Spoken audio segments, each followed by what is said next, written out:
lateral condyle fractures, Milch classification. Fracture type 1, fracture passes through the capitulum lateral to the trochlear ridge. Type 2 is fracture passes into the trochlear ridge or notch. Type 1 in children's is a saltatorial type 4 fracture. Type 2 in children's is saltatorial type 2 fracture. Internal rotation oblique view is advised.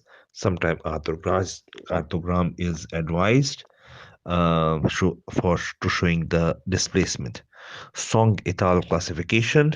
Type 1 is fracture in metaphysis, undisplaced. Type 2 is a lateral gap, definable. Type 3 is lateral and medial gap. Type 4 is displaced more than 2 millimeter, and type 5 is more than 2 millimeter and rotated.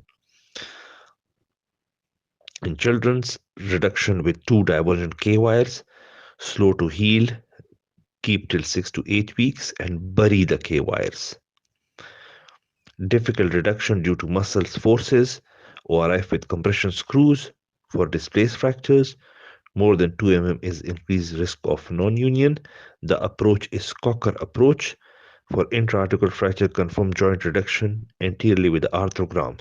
The problems with the lateral condyle fracture is cubitus valgus deformity due to the non-union or malunion and premature physeal closure or delayed treatment.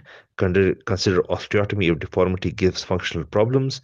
Avascular necrosis due to the posterior dissection during the ORIF can damage the neutral artery.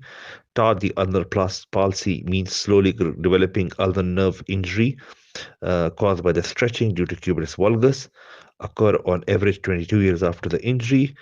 The treatment would be a distal humeral osteotomy and ulnar nerve transposition. Unsatisfactory appearance of surgical scar is a problem.